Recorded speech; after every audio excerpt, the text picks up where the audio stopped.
자신을 이렇게 제대로 볼 수 있다고 하는 것은 큰 축복인 것 같아요. 자기를 돌아볼 줄 모르고 자기가 한 말을 곱씹으면서 헤아릴 줄 모른다고 하는 것은 우매한 사람들이 하는 짓이죠. 지혜로운 사람들은 언제나 자기를 돌아봅니다. 근데 사람이 이 자기를 돌아본다고 하더라도, 아무리 돌아본다고 하더라도 자기의 자기도 모르게 하는 그 은밀한 부분들, 이런 것을 아는 분이 있고 모르는 분들이 있습니다. 여러분들이 여러분 이제 하루 일상을 비디오로 이렇게 찍어 가지고 한번 본다면 굉장히 재미있을 거다라는 생각을 해봅니다. 그래서 이 자기의 알지 못했던, 자기가 자기를 알지 못했던 점을 하루 종일 비디오를 찍은 것을 보면서 알게 되면 참 신기하고 또 참 이런 모습도 나에게 있었구나라는 것을 알게 되죠. 그런데 이 사람들은 자기의 그 모습을 제대로 100% 아는 것이 힘듭니다. 그래서 어쩌면 이 남의 사생활에 대해서 흥미를 가지고 어떤 사람들은 이 남의 가십거리에 전전긍긍을 하는 사람들이 있습니다. 그러다 보니까 이 사람들이 남들이 나를 어떻게 볼까, 여기에 굉장히 치중하고 거기에 관심을 기울입니다. 특히 우리 한국 분들은 남의 눈에 의식해서 하는 행동이 많습니다. 그 외국 분들은 뭐 외국 분들이 잘하는 건 아니에요. 남의 눈 의식하지 않고 평상시에 자신들이 원하는 대로 옷을 입고 다닙니다. 그러니까 교수들도 목사들도 설교를 하면서 필요에 따라서는 그냥 편안한 복장으로 설교를 하죠. 근데 저부터도 설교를 하는 그 외국 목사들을 보면서 티셔츠 입고 청바지 입고 할 수도 있겠다 이런 생각을 하는데, 우리가 지난번에 이제 다음 세대를 위해서 티셔츠 입고 청바지 입고 예배드리자, 그래서 이제 청바지 입고 티셔츠를 입고 와서 저도 예배를 드렸는데, 제가 그렇게 말해놓고 그렇게 하자고 해놓고 저도 그렇게 입고 나왔는데 하루 종일 불편한 거예요. 이게 양복을 입고 넥타이를 메고 와서 주의를 지키면 차라리 이렇게 마음이 편하고, 목사가 내가 입어야 될 복장을 입었다 이렇게 생각을 하는데, 이 티셔츠를 입고 온 하루 종일 불편하고 뭔가 이상하고, 이게 우리가 가지고 있는 체질이죠. 그런데 우리가 이렇게 남의 눈을 의식하면서 살다 보니까 뭐가 생기느냐면 가식이 생겨요. 남에게 보여줘야 된다고 하는 가식. 그 다음에 치장하는 이런 허영, 신앙도 허영이 생겨요. 그 허영이라고 하는 게 뭐냐면 내가 이만큼 신앙생활 한다는 것을 하나님 앞에 사람 앞에 보여주고 싶은 마음, 그게 허영이죠. 구제를 하고 선교를 하는 것도 그게 우리가 해야 될 도리이고 그게 우리가 해야 될 사명이라고 생각해서 하는 거하고, 내가 하나님과 사람 앞에 보이고 싶어서 하는 것은 다 허영이에요. 그게 헌금이 되든 선교가 되든 전도가 되든 기도가 되든 사람에게 보이려고 하는 것이 허영인데, 그게 어떤 사람들의 신앙생활이냐면 바리새인들의 신앙생활이죠. 그렇기 때문에 이 허영과 가식에서 벗어나기 위해서 담백한 삶을 살기 위해서 노력하는 거, 그게 참 필요하고, 또 우리 삶을 단순하게 만드는 게 가장 좋습니다. 복잡하게 만들면 머리도 복잡해져요. 그러니까 우리 삶을 아주 단순하게 컴팩트하게 딱 만들어야 됩니다. 신앙생활, 직장생활, 가정생활 딱 이렇게 담백하게 만들어야 됩니다. 근데 오늘 라오디게아 교회에 대해서 말씀을 하시고 있는데, 이 라오디게아 교회를 이렇게 보면 교회 문제의 본질이 뭔지를 딱 보여주는 교회가 라오디게아 교회입니다. 이 7교회를 쭉 여러분 살펴보셨는데 이 라오디게아 교회가 마지막 교회예요. 그런데 7교회 중에 마지막 교회인 라오디게아 교회는 뭐가 없느냐 하면 칭찬이 없어요. 다른 데는 다 칭찬이 있습니다. 예를 들자면 두아디라 교회 같은 교회는 사랑과 믿음과 인내가 처음보다 더 많아졌다. 많아졌다. 그 다음에 사대교회 보면 너희들이 남아있는 자가 있었다. 이런 칭찬들이 쭉 있었는데 이 라오디게아 교회만큼은 칭찬이 없어요. 그만큼 라오디게아 교회에 문제가 있었다는 얘기이겠죠. 라오디게아라고 하는 도시는 상업 금융의 중심지였다고 합니다. 그러니까 요즘으로 따지자면 어디쯤 될까요? 뭐 이런 도시입니다. 은행업이 굉장히 발달해 있었다고 해요. 상업이 굉장히 발달해 있었다고 합니다. 그래서 17절 말씀을 한번 보시면 이렇게 돼 있어요. 나는 부자라 부요하여 부족한 것이 없다 하나. 이 말씀이 뭐냐면 그냥 하시는 말씀이 아니라 너희 동네가 부자다. 너희 동네가 잘 살아. 그런데 그렇게 잘 산다고 해서 너희들이 될 게 아니다. 이렇게 얘기를 합니다. 이 라오디게아 교회가 AD 60년경에 AD 60년 주후 60년이죠. 지진으로 도시가 완전히 폐허가 됐는데 로마가 지원하지 않는데도 불구하고 자기 힘으로 도시를 재건하는 능력이 있는 그런 지역이 라오디게아 지역이었다고 합니다. 굉장히 부자였죠. 그걸 우리 주님이 아시고 요한도 알았기 때문에 나는 부자라 부요해서 부족한 것이 없다고 하지만 너희들 없는 게 있다. 이 얘기를 하시는 거죠. 그리고 18절에 보면 어떤 얘기냐면 이런 말씀이 있습니다. 불로 연단한 금을 사서 부요하게 하고, 이 금 얘기를 왜 하느냐 하면 그냥 하는 게 아니에요. 배경이 로마 총독인 플라쿠스라는 사람이 이 라오디게아에 사는 사람들이 워낙 부자니까 야 너희들 예루살렘에 있는 사람들을 위해서 매년 금을 9kg 정도를 세금으로 내라 이렇게 명령을 내렸답니다. 그래서 라오디게아에 사는 유대인들이 매년 9kg나 되는 금을 세금으로 예루살렘으로 냈대요. 어마어마한 거죠. 그러니까 이 라오디게아에 사는 사람들이 굉장히 부자였다라는 것을 알 수 있는 대목입니다. 그래서 금을 사서 부요하게 하고라는 말도 이 18절에서 나오는 거예요. 그냥 나오는 말씀이 아니라는 거죠. 어제도 마찬가지였지만은 도둑같이 온다라고 하는 말도 그냥 오는 게 아니라 그 지역이나 그 역사가 그런 일이 있었기 때문에 그런 역사에 비추어서 그런 경험에 비추어서 우리 요한은 주님의 말씀을 전하고 있다라는 것을 알 수 있습니다. 근데 이렇게 잘 사는 도시였던 라오디게아의 병폐가 뭐느냐 하면 제일 큰 죄는 뭐냐? 자기 만족이었어요. 자기 만족. 그러니까 이런 라오디게아 교회를 보면서 우리가 경계해야 될 게 뭐냐는 겁니다. 우리 한국 교회가 우리 한우리 교회가 가지고 있는 자기 만족이 뭐냐 이걸 생각해야 돼요. 여러분 자기 만족이라고 하는 것은 자기 스스로 해놓고 성취감이 도취돼 가지고 야 참 잘했네 이게 자기 만족이에요. 그런데 우리 신앙인들은 이런 자기 만족을 하려고 막 신앙생활을 하면서 따라가는 거죠. 쫓아가는 거죠. 자기 만족이라고 하는 목표를 정해놓고 우리가 정해놓은 목표가 다 뭐냐 어떻게 보면 자기 만족이에요. 예수님을 만족시키고 예수님을 기쁘시게 하는 목표나 목적을 세워놓고 신앙생활을 하는 게 아니라 자기 만족을 위해서 목사의 생각, 목사의 목회 목적 이게 자기 만족이 될 수 있잖아요. 그렇죠? 그러니까 우리 주님은 우리에게 하시는 말씀이 뭐냐? 너희들 네 만족을 위해서 신앙생활 하는 게 아니야.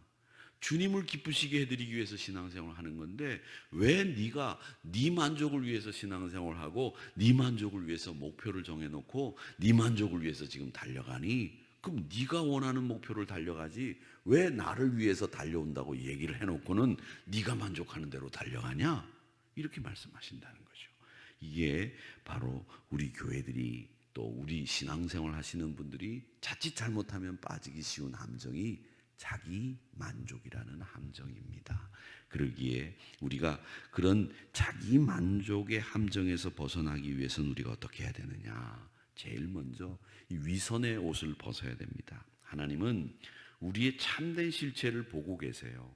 그렇기 때문에 우리도 이 참된 실체로 하나님 앞에 서야 되는 거고 겉모습이 아닌 참모습으로 하나님 앞에 서야 되는 거죠. 사람들이 보지 못하는 걸 꿰뚫어 보시는 분이 우리 하나님이시지 않습니까? 그래서 허위와 가식으로 허영으로는 사람을 속일 수는 있어요. 그런데 하나님을 속이지는 못합니다.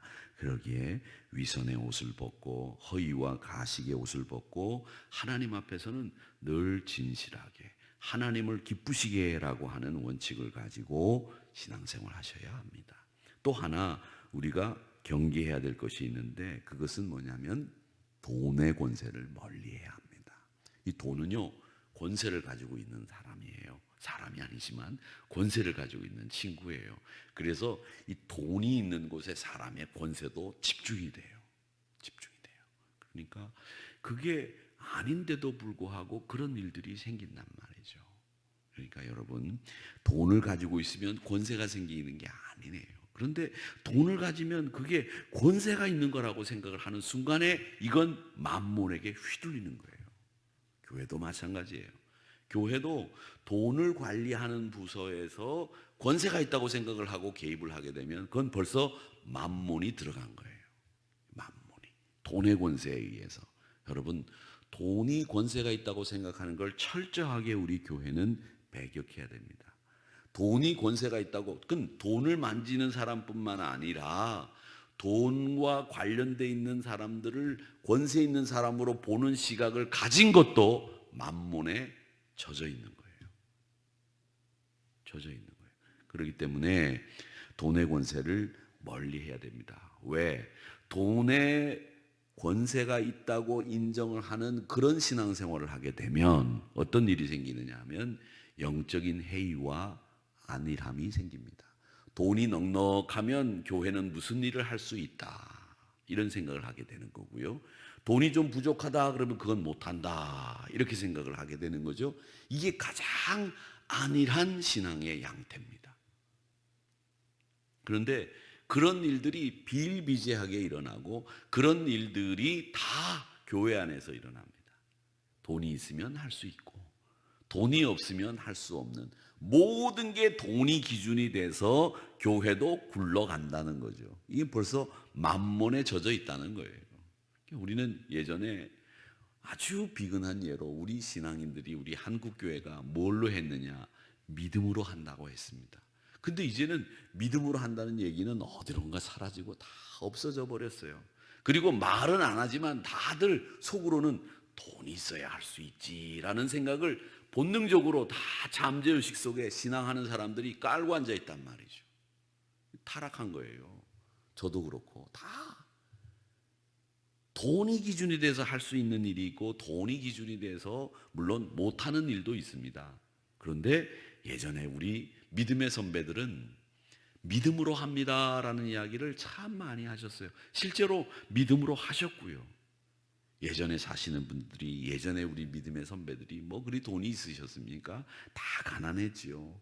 그런데도 힘을 모아서 믿음으로 하셨고 축복받았고 은혜 받았고 넉넉하게 여유 있게 살았다는 거죠.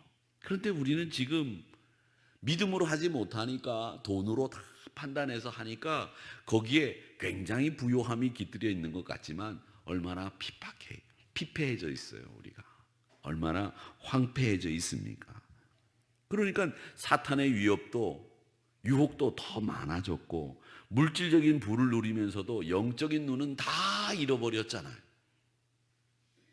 영적인 지각력도 흐려졌지요. 사명에 대한 열정도 사라졌지요. 현실에 대한 냉정한 판단력도 없지요.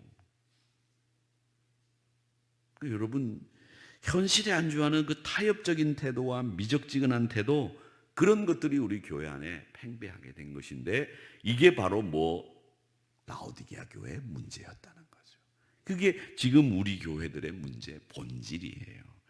부유해서 걱정이 없는 것처럼 보였는데 영적 의지를 부식시켜서 나태와 안일에 빠진 겁니다. 교회는 돈을 멀리하라는 거 아닙니다. 돈은 멀리하는 건 아니에요. 왜? 필요하고 우리에게 필요를 제공할 수 있는 매개이기 때문에 돈이 있어야 돼요. 그런데 여러분 분명히 아셔야 되는 것은 돈을 이용하는 거하고 돈의 권세에 휘둘리는 거하고는 달라요. 여러분 돈을 싫어하라는 얘기가 아니에요. 돈 싫어하는 사람 없어요. 돈을 싫어하라는 얘기가 아니라 돈의 권세를 멀리하라는 거예요. 그거 분명히 아셔야 돼요. 그걸 구별하지를 못하고 돈의 권세를 멀리하라 그러면 또 생각 속에 어떤 생각을 하냐, 돈을 멀리해야 된다고 생각하시는 분들이 계세요. 아니에요. 어떻게 보면요, 저는 그런 생각을 해요. 제가 보면 새벽기도 설교를 이제 끝내야 될 텐데 또 다시 물 한 모금 먹고 설교를 다시 시작하려고 하죠. 동물들을 보면 동물원에서 키운 동물하고 야생에서 키운 동물하고는 달라요. 그래서 이 돌고래들을 부산에서 동물원에서 키우다가 바다로 다 내보내자 했을 때 그 돌고래를 바다에서 살 수 있도록 적응하는 훈련이 필요했어요. 그 적응하는 훈련을 야생에서의 생존을 위해서 적응 훈련을 했단 말이죠. 그리고 야생으로 돌려보냈어요. 그 야생으로 돌아가는 데는 필요한 게 있어요. 그게 뭐냐면 야성입니다. 야성 그러면 뭐 수염 기르고 우락부락한 근육질의 남자가 나무를 탁 해놓고 도끼로 딱 치면서 그게 야성이 아니고요. 야성이라고 하는 그 야성이라고 하는 것은 뭐냐면 바다만 먹는 그 음식에 익숙해 있던 동물들이 이제는 자기가 사냥을 하는 법도 습득하고 적으로부터 자기를 방어하는 능력도 키우고 자기 무리들과 어울려서 살 수 있는 능력도 키워야 바다로 가는 거죠. 그게 야성이에요. 근데 이 교회도 야성이 있단 말이죠. 내가 하나님께로부터 메시지를 받고 그 메시지를 이 땅에 적응하고 실천하고 또 내가 그 말씀을 가지고 어떻게 하면 내가 그리스도인답게 살 수 있을까? 몸부림을 치면서 사는 신앙인의 교회의 야성, 그게 있어야 돼요. 그런데 우리 교회들이 지금 야성을 다 잃어버려 간다는 거죠. 제가 아는 어떤 신자들은 하루 종일 24시간 설교 방송을 듣는데요, 그 설교 방송을 매일 들어요. 이 교회 설교, 저 교회 설교, 우리나라에서 설교 잘한다는 목사님들의 설교는 다 들어. 그런데 정작 섬기는 교회는 없어. 정작 선교와 전도는 무관심해. 자기 만족을 위해서 신앙생활을 하는 거예요.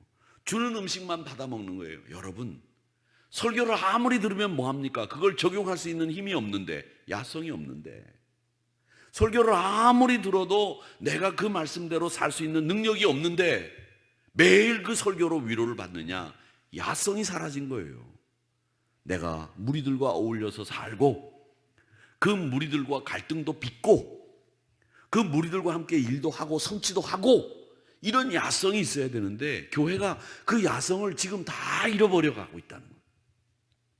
설교만 듣고 판단하는 거예요. 주는 음식 가지고서 야, 맛있네, 맛없네, 짜네, 다네 이런 얘기만 하고 있는 거예요.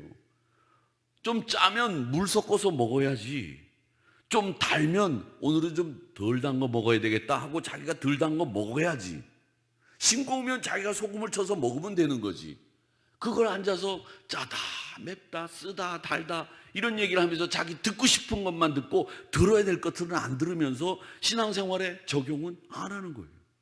설교 듣는 귀만 커진 건 뭐냐면 우리가 야생에서 살 수 있는 생존 능력이 지금 없어졌다는 거죠. 생명력이 없다는 거죠. 그러기에 참된 것을 추구해야 되는데 라오디게아 교회들에게 뭐라고 얘기하느냐? 우리 주님은 이렇게 얘기를 하고 계십니다. 뭐라고 얘기하느냐? 보세요. 자, 불로 연단한 금을 사서 부요하게 하고 흰 옷을 사서 입어 벌거벗은 수치를 보이지 않게 하고 안약을 사서 눈에 발라 보게 하라. 이게 18절의 말씀, 라오디게아 교회에 보내는 처방입니다. 여기서 벌거벗은 수치를 보이지 않게라고 하는 이 말씀은 뭐냐면, 벌거벗는다라는 말은 신약 성경에서는 다 어떤 걸 얘기하느냐면 우상 숭배를 말할 때 벌거벗었다 이렇게 얘기합니다. 그러니까 벌거벗었다는 표현은 다 우상 숭배의 표현이다 이렇게 생각을 하시면 됩니다. 순전한 믿음으로 과시하고 자랑하고 가식하는 허영의 삶을 벗어버리고 경건한 삶을 살라고 하는 말씀이자, 참된 분별력을 가져라. 그리고 외형이 아닌 내면을 중시해야 되고 영적인 부요함을 자랑해야 된다. 네가 부자 도시에 산다고 자랑할 것이 아니라 영적 부유를 자랑해야 한다. 영적 단장함을 추구해야 된다. 이 말씀입니다. 그러기에 교회는 이 야성을 회복해야 됩니다. 교회를 사랑하고 서로에 대한 불신과 미움, 나쁜 판단 중지해야 됩니다. 그리고 나쁜 판단을 하도록 만드는 분들도 계시죠. 여러분, 큰일이에요. 왜 나쁜 판단을 하도록 나쁘게 생각할 수 있도록 만드느냐? 우리 그리스도인들은 사람들에게 좋은 생각을 하도록 만들어주는 사람들이죠. 나쁜 생각을 하도록 만들어주는 사람들이 아니에요. 그런데 세상 원리와 똑같아요. 화나면 소리 지르고, 화나면 자기 멋대로 생각나는 대로 글 쓰고, 나쁘게 생각하게 만들고, 그게 요즘 오늘날 우리 현대인들의 모습이고요. 그것도 진배 없이 우리 교인들도 똑같아요. 그래가지고 무슨 신자라고 말합니까? 여러분, 나쁘게 생각하는 거, 그건 신자가 해야 될 일이 아니라 신자들은 좋은 생각을 하도록 만들어주는 사람들이 신자들이에요. 서로 나쁜 일이 있다고 하더라도 그걸 긍정적으로 보도록 만들어주는 사람이 진짜 지도자고 신자죠. 나쁘게 생각하도록 만드는 사람이 신자다, 지도자다, 천만의 말씀. 그러기에 여러분, 오늘 주님이 말씀합니다. 20절에 볼지어다 내가 문 밖에 서서 두드리노니 너희들 안약을 사서 눈을 발라보고 분별력을 가지고 벌거벗은 수치를 보이지 않게 하고 불로 연단한 금을 사서 영적인 부유함을 가져라. 그게 지금 라오디게아 교회에 이야기하고 있는 말씀입니다. 오늘 이 말씀을 쭉 보시면 하나님은 어떤 분인지를 우리가 볼 수 있죠. 14절 말씀에 보면 아멘이시요 충성되고 참된 증인이시요 하나님의 창조의 근본이신 이가 이르시되, 우리 하나님은 참되신 분이다라는 것을 알 수 있죠. 하나님 앞에서 우리는 부정하고 우리의 겉모습으로 우리의 속모습을 감출 수 없다는 것을 우리 하나님 앞에서 분명하게 말씀하시는 분이 우리 하나님이시다라는 것을 알 수 있습니다. 15절 16절 말씀에 보면 하나님은 미지근한 행위를 싫어하십니다. 라오디게아 교회는 지금 적당주의에 빠져 있었는데 하나님이 제일 싫어하는 것이 바로 뭐냐면 미지근한 태도죠. 적당한 거죠. 그렇게 하나님은 미지근함을 역겨워하신다라는 것을 아셔야 됩니다. 그래서 우리 하나님은 신앙의 온도가 뜨거워야 되지 미적지근하면 안 된다는 거예요. 여러분, 신앙의 온도를 뜨겁게 맞추시기를 바랍니다. 그러셔야 됩니다. 그 다음에 오늘 15절, 17절, 18절 말씀에 보면 뭐라고 얘기하느냐? 영적 궁핍함을 만들고 부족함이 없는 삶이 나태한 신앙을 양산하고 있지요. 하나님은 우리에게 뭐라고 그런 라오디게아 교회를 향해서 말씀하시고 있느냐? 금을 사서 영적 부유함을 추구해라. 영적 부유함. 너의 우상 숭배를 중지해라. 그리고 너의 영적인 눈을 떠서 분별력을 가져라. 그렇게 우리 주님은 말씀하시고 있는 겁니다. 그러기에 우리 교회는 주님의 길을 따르는 공동체라고 하는 것을 아시고, 주님이 이기신 것처럼 우리 교회도 이기고, 주님이 하나님 보좌에 앉으신 것처럼 우리 교회도 주님 보좌에 앉게 되는 그날을 향해서 열심히 신앙생활을 감당하시는 저와 여러분이 되시기를 주님의 이름으로 축원합니다. 아버지